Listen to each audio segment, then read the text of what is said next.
ಒಂದೂವರೆ ವರ್ಷ ನಂತರ ಇವರೆಲ್ಲ ದೇಶದ ರಾಜಕಾರಣ ಮಾಡ್ಲಕತ್ತಾರೆ. ಈ ಒಂದೂವರೆ ವರ್ಷ ಏನು ಮಾಡಿದ್ರು?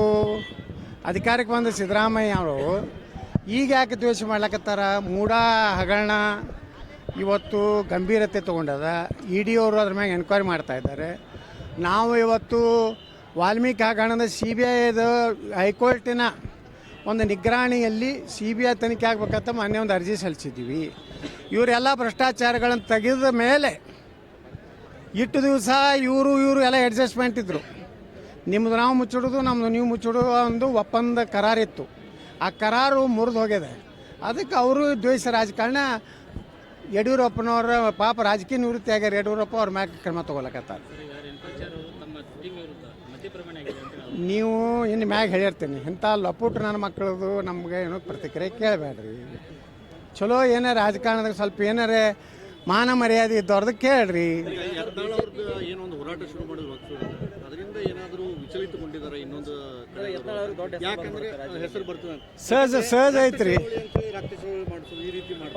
ಅಲ್ಲಿ ಎಷ್ಟು ಮಂಡ್ಯದಾಗ ಎಷ್ಟು MLA ಆರ್ಸಿ ಕಳ್ಸ್ಯಾರ ರಕ್ತ ಚಳವಳಿ 6 ಮಂದಿ ಇದ್ರಪ್ಪ. ನೀವು ಹೈಲೈಟ್ ಹೊಡೆದ್ರೆ ನಾವು ಚಂತನ ಹೇ ಭಾರಿ ರಕ್ತ ರಕ್ತ ರಕ್ತ. ಅದು ಯಾವ ರಕ್ತ ಐತೋ ಗೊತ್ತಿಲ್ಲ. ಅವ್ರದ್ದೇ ರಕ್ತ ಐತೋ ಮತ್ತೆ ಯಾವ್ದಾರು ರಕ್ತ ಐತೋ. ಅವರು ಒಂದು ಗ್ರಾಮ ಪಂಚಾಯತಿಗೆ ಆರಿಸ್ತಂದೇ ಇಲ್ಲ ಅಲ್ಲಿ ಮಂಡ್ಯದವರು. ಅವ್ರಿಗೇನು ನೈತಿಕತೆ ಐತ್ರಿ ನನ್ನ ಬಗ್ಗೆ ಮಾತಾಡ್ಲಿಕ್ಕೆ?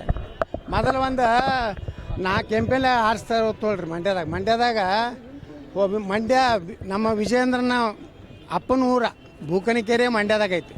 ಆ ಬೂಕನಕೆರೆದಾಗ ಗ್ರಾಮ ಪಂಚಾಯತಿ ಮೆಂಬರ್ ಇಲ್ಲ, ನನಗೆ ರಕ್ತದ ಪತ್ರ ಬರೀತಾರೆ. ಉದ್ದೇಶ ಅಲ್ಲಿ ನೋಡ್ರಿ, ಮಂಡ್ಯದಾಗ ರಕ್ತದ ಬರೀಲಕತ್ತಾರ.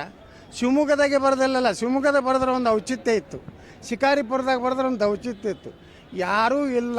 ಗ್ರಾಮ ಪಂಚಾಯತಿ ಹುಡುಕ್ಯಾಡಿದ್ರೆ ಇದು ತೊಗೊಂಡು ಹುಡುಕ್ಯಾಡಿದ್ರು ಒಂದು ಪಂಚಾಯತಿ ಮೆಂಬರ್ ಇಲ್ಲ. 6 ಮಂದಿ ಅದಾರ. ಅವ್ರಿಗೊಂದಿಟ್ಟು ದುಡ್ಡು ಕೊಟ್ಟಿರ್ತಾರೆ. ಹಿಂಗೆ ಒಂದು ಟಚಕ್ಕೆ ಚುಚ್ಕೊಂಡು ಹಿಂಗೆ ಟಚಕ್ಕೆ ಚುಚ್ತಾರೆ. ನೋಡ್ರಿ, ಅವ್ರು ಏನು ಬೇಕಾದ ಮಾಡಲಿ, ನಾ ಏನು ತಲೆ ಕೊಡ್ಸೋಣ. ನಿನ್ನೆ ಒಮ್ಮೆ ಹೇಳಿಬಿಟ್ಟಿನ, ನೀವೇನು ಶಿಫಾರಸು ಮಾಡ್ತೀರಿ ಕೋರ್ ಕಮಿಟಿಗೆ ಏನು ಬೇಕಾದ ಮಾಡ್ಕೊರಿ. ನಾವು ವಕಫ್ ಹೋರಾಟವನ್ನು ಬಿಡುವುದಿಲ್ಲ. ಪ್ರಧಾನಮಂತ್ರಿಗಳು ಹೇಳ್ದಂಗೆ ವಂಶವಾದ ಭ್ರಷ್ಟಾಚಾರ ರಾಜಕಾರಣಿಗಳ ವಿರುದ್ಧ, ಅದು ನಮ್ಮ ಪಕ್ಷದ ಸ್ವಪಕ್ಷದಲ್ಲಿರಲಿ ವಿರೋಧ ಪಕ್ಷದಲ್ಲಿರಲಿ, ನಾವು ಹೋರಾಟ ಮಾಡ್ತೀವಿ. ನಾವು ಸಿದ್ದರಾಮಯ್ಯ DK ಶಿವಕುಮಾರ್ ಜೋಡಿಗೆ ಅಡ್ಜಸ್ಟ್ಮೆಂಟ್ ಇಲ್ಲ. ಅಡ್ಜಸ್ಟ್ಮೆಂಟ್ ಇದ್ದ ನಮ್ಮ ಸಕ್ಕರೆ ಕಾರ್ಖಾನೆಗೆ ಇಟ್ಟು ತೊಂದರೆ ಕೊಡ್ತಿರಲಿಲ್ಲ. ನನ್ನ ಮೇಲೆ 42 ಕೇಸುಗಳನ್ನು ಸಿದ್ದರಾಮಯ್ಯ DK ಶಿವಕುಮಾರ್ ಹಾಕ್ತಿರಲಿಲ್ಲ. ವಿಜಯೇಂದ್ರ ಮ್ಯಾಗ ಒಂದು ಕೇಸ್ ಹಾಕಿಲ್ಲ. ಯಡಿಯೂರಪ್ಪನವ್ರದ್ದು ಇನ್ನೂ ಎಷ್ಟೋ ಗಂಭೀರ ಪ್ರಕರಣ ಇದ್ರು ಇನ್ನೂ ಮುಚ್ಚಿಟ್ಟಿದ್ರು. ಈಗ ಪ್ರಕರಣಗಳನ್ನು ತೆಗಿಲಕತ್ತಾರ. ಅಂದ್ರೆ ಈಗ ಅವ್ರದ್ದು ಹಳಸೈತಿ. ಹಳಸಿದ್ದಕ್ಕೆ ಹಸಿದಿದ್ದಕ್ಕೆ ಒಂದಾಗ್ಯಾವ. ಹಾಂ, ತಮ್ಮ ಮುಚ್ಕೋಲಾಕ ನೋಡ್ರಿ. ನೀವೇ ಹೇಳಕತ್ತೀರಿ, ನಮ್ಗೆ ಭಾಳ ಸಂತೋಷ.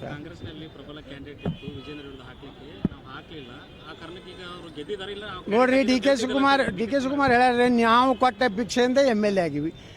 ನಿಮ್ಗೇನಾರ ದಮ್ಮ ನೈತಿಕತೆ ಗಟ್ಸ್ ಇತ್ತಂದ್ರೆ ನೀವು ಕೊಟ್ಟ ಭಿಕ್ಷೆಯಿಂದ ಆಗಿಲ್ಲ.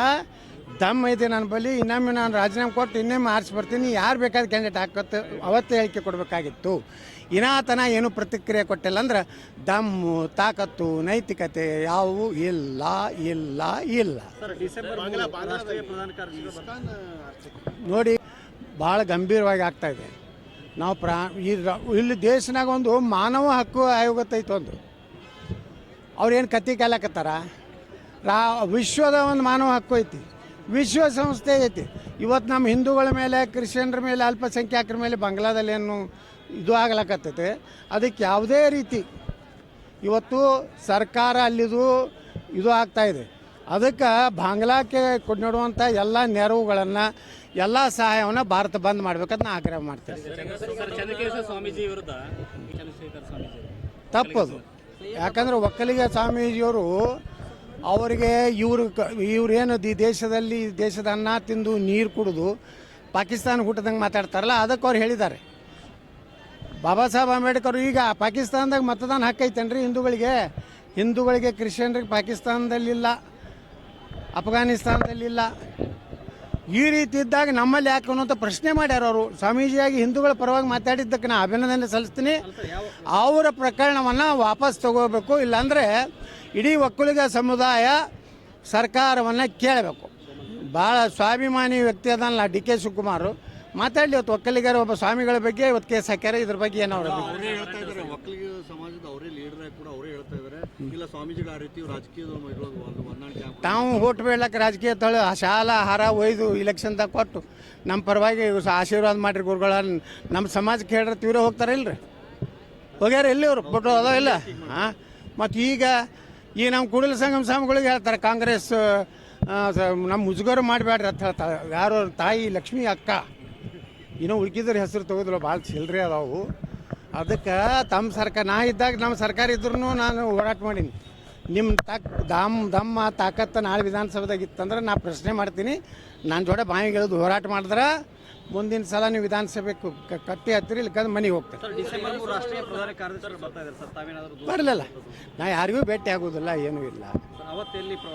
ಸರ್ಕಾರ ಬಲ್ಲಿ ಇಂಟೆಲಿಜೆನ್ಸ್ ಇದೆ, ಕೇಂದ್ರ ಸರ್ಕಾರ ಬಲ್ಲಿ ಭ್ರಷ್ಟಾಚಾರ ಯಾರ್ಯಾರು ಮಾಡ್ಯಾರ, ಯಾರ್ದು ಮುಖ್ಯಮಂತ್ರಿ ಡುಪ್ಲಿಕೇಟ್ ಸಹಿ ಮಾಡಿ ಅವ್ರ ಅಪ್ಪನ್ನೇ ಜೈಲಿಗೆ ಕಳಿಸ್ಯಾರ ಯಾರು ಅನ್ನೋದನ್ನು ಹೈಕಮಾಂಡಿಗೆ ಗೊತ್ತಿದೆ.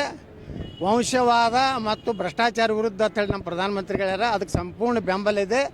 ನಾ ಪ್ರಧಾನಮಂತ್ರಿಗಳೇ ಆಗ್ರಹ ಮಾಡ್ತೀನಿ, ಈ ವಂಶವಾದ ಭ್ರಷ್ಟಾಚಾರದ ವ್ಯಕ್ತಿನ ತಕ್ಷಣ ಕಿತ್ತೊಗಿಬೇಕಂತ ಆದೇಶ. ನಾವು ನೋಡ್ರಿ ನಮ್ಮ ಇಡೀ ಗುಂಪಿಗೆ ಕರೆದ್ರೆ ಹೋಗ್ತೀನಿ. ಎಲ್ಲರೂ ಯತ್ನಾಳ್ ಒಬ್ಬನೇ ಕರೆದು ಒಳಗೆ ಕೂರಿಸಿ ಯತ್ನಾಳಿಗೆ ಮುಂದೆ ಆಸೆ ಹಚ್ಚಿವಿ ಪ್ರಧಾನಮಂತ್ರಿ ಮಾಡ್ತೀವಿ ಅಂತ ಹೇಳಿ ಸುಳ್ಳು ಏನಾರು ಹೇಳಿದ್ರು ನಾನು ಕೇಳೋದಿಲ್ಲ. ನನಗೇನು ಅಧ್ಯಕ್ಷ ಆಗೋದು ಮುಖ್ಯಮಂತ್ರಿ ಆಗೋದು ಹುಚ್ಚಿಲ್ಲ. ಆದರೆ ಪಕ್ಷಕ್ಕೆ ಒಳ್ಳೇದಾಗ್ದಕ್ಕೆ ಮಾಡ್ಲಾಕತ್ತೀನಿ. ಇಲ್ಲ ನಾವು ಆ್ಯಕ್ಷನ್ ತೊಗೋತೀವಿ ಅಂದ್ರೆ ಅವ್ರಿಗೆ ಅಧಿಕಾರ ಐತೆ ಅವ್ರು ಮಾಡ್ಬೋದು. ನೋಡ್ರಿ ನಾವು ಕರ್ಕೊಂಡು ಬರಲಿ, ಸೋಮಣ್ಣವ್ರು ಕರ್ಕೊಂಡು ಏನು ಬ್ಯಾಡತ್ತೀವಿ. ಸೋಮಣ್ಣವ್ರು ಬಂದರು ಈ ಉತ್ತರ ಕರ್ನಾಟಕ ನಮ್ದು ಬೇಕೇ ಅಲ್ಲ ಸಹಾಯ. ಏನು ವಿಜೇಂದ್ರ ಮ್ಯಾಗ ಸೋಮಣ್ಣ ಮಾಡ್ತಾರೇನು? ಸೋಮಣ್ಣನ ಕೆಡೋಲಾಕಿ ಇಡೀ ಅಪ್ಪ ಮಕ್ಕಳೇ ಎಷ್ಟು ದುಡ್ಡು ಕಳಿಸ್ಯಾರ. ಅವ್ರಿಗೆ ಸೋಮಣ್ಣವ್ರು ಹೇಳ್ಯಾರಲ್ಲ, ಅವ್ರಿಗೆ ಕೇಳ್ರಿ ನೀವು. ನಿಮ್ಮನ್ನ ತುಮಕೂರು ಲೋಕಸಭಾದಾಗ ಸೋಲಿಸಲಿಕ್ಕೆ ಎಷ್ಟು ದುಡ್ಡನ್ನು ವಿಜೇಂದ್ರ ಯಡಿಯೂರಪ್ಪ ಕೊಟ್ಟು ಕಳಿಸಿದ್ರು ಅನ್ನೋಂಥದ್ದನ್ನು ಸೋಮಣ್ಣವರೇ ಹೇಳ್ಯಾರ.